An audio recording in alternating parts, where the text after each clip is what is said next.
What's up, YouTube? Welcome back. In a new space, my new garage.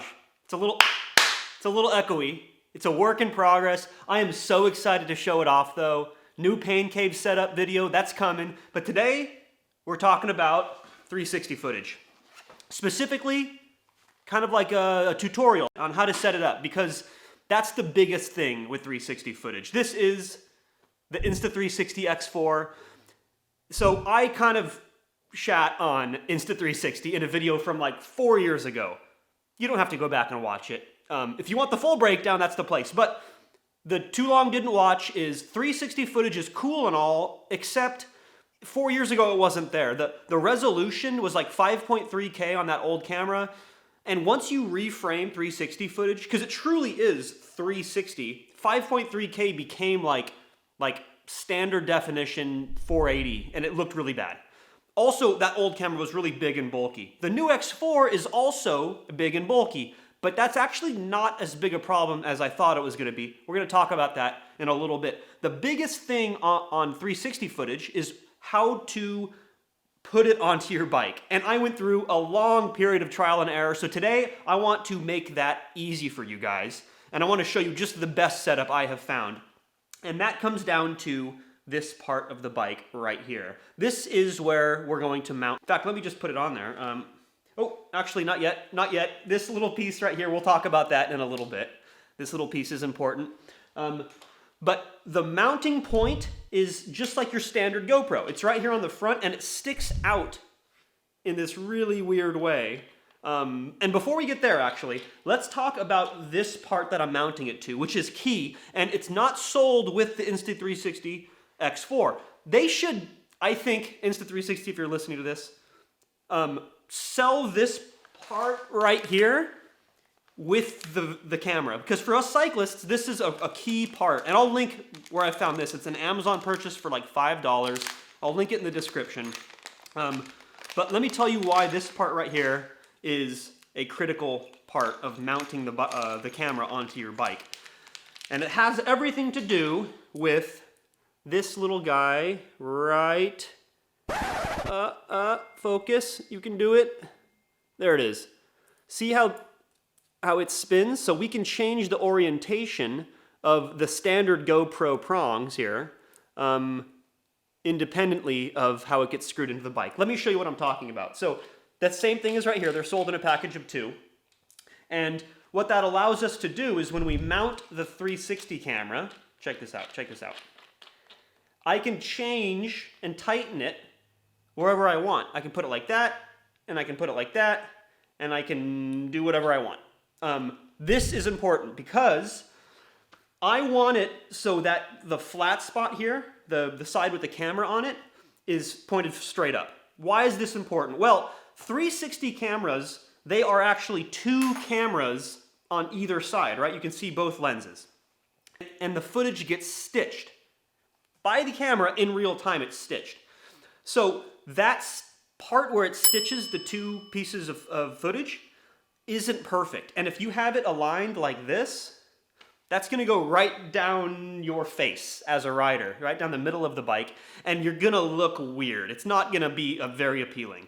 So this piece allows us to orient it however we want. Now, if it's a little bit off, that would be weird too, because then there's gonna be this kind of weird artificial line through your bike.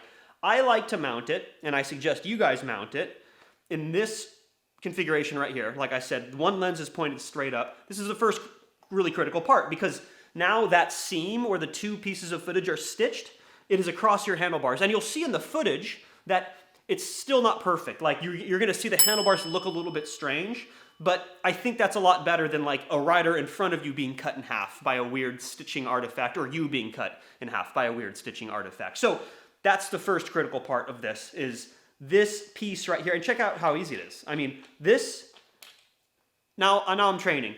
And then bam, right back on, and just that fast, now I'm racing. So let's talk about how I actually mount this part to my bike, because that's actually where the rubber meets the road, right? This little nub right here, how do we do this? There we go. There's a lot of torque on this one little piece. So where that attaches to your out front mount underneath. My pro tip, and what I learned is through a period of trial and error, is the camera will start to slide down unless you put a spot of fiber grip, non-slip fiber grip at that joint, right where it matches the bike, right inside there. Just a little spot of fiber grip. Lock it in place with this 3mm hex bolt, and now this sucker is not going anywhere. Like, I have hit potholes at 30 miles an hour, the camera just stays right there, even though it's kind of big and bulky. Let's talk about big and bulky, because it kind of is. Look at it, it's kind of heavy, it's kind of large. I have two thoughts about this. First, this is smaller and lighter than two GoPros. Two traditional Hero GoPros, which I ran, you guys know, for years. One forward, one backward. That's essentially 360 footage. And now it's all recorded to one SD card. It's all in one package, and it's lighter than the two GoPros. It's also more streamlined. I'll show you what I mean. If you guys are concerned about aerodynamics, about marginal gains, once we put this on the bike, the actual part, let's see if I can line this up okay, the actual part that's seeing the wind, you can see it's actually not that much. It's in front of the head tube, and if you can tilt this up even more, now it's even more aerodynamic because it's almost like a flat surface to the wind. So aerodynamics not so bad, weight not so bad compared to two GoPros.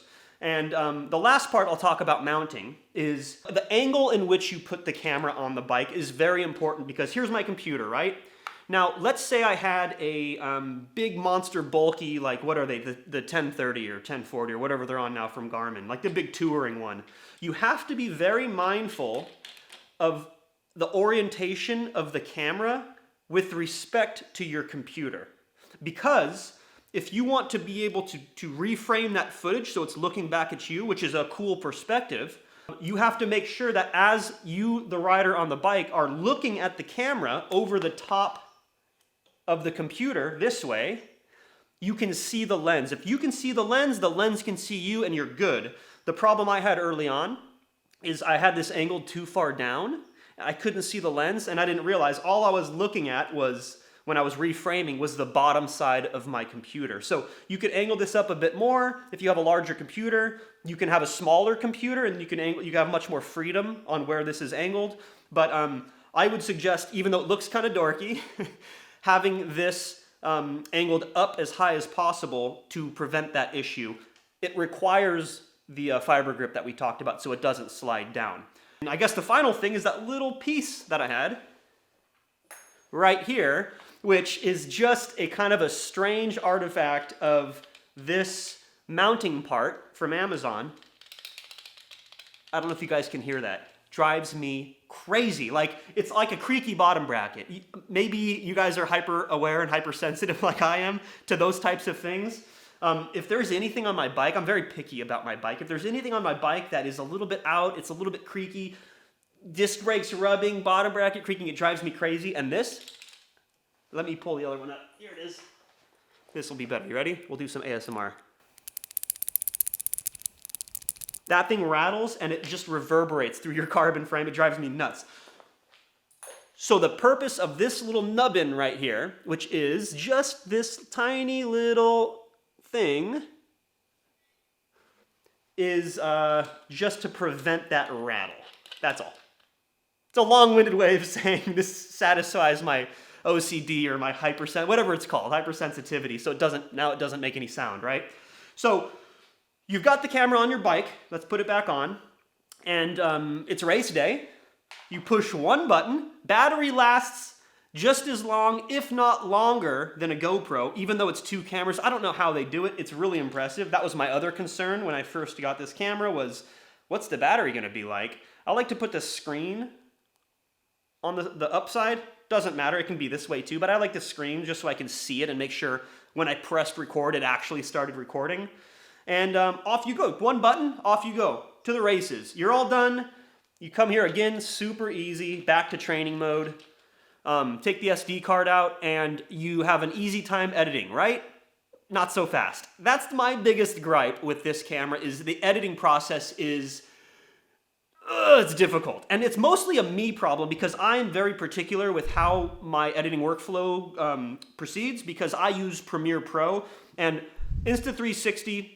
If you're listening to this, find a better way to get the codec or whatever it's called, the footage from this camera to play nicely with Premiere because it doesn't, and we've figured out a way over here at NorCal Cycling to get the footage out and to make it usable with all of the overlays and things. But if you aren't using all of the crazy overlays, which you're probably not, if you're just ripping really cool footage for social media, you know, they have an app called the Insta360 Studio app or something like that, that is tailor-made for this footage, and it is super smooth and super basic and super easy, and that's what I should recommend 99% of you to use. But if you're putting the overlays and you know, the power and the heart and all the stuff that we do over here, Premiere Pro is difficult. If you have I won't get into it because it's going to bore a lot of people, but if you have questions, feel free to reach out. I have a process on how I can get that stuff to work. Anyway, happy shooting, guys. Video is coming on the Pain Cave. I'm very excited about that. And of course, regularly scheduled content. We have some aerodynamic stuff that I'm working on right now. So plenty more to come. Hang in there. Thanks for watching. I'll catch you in the next one.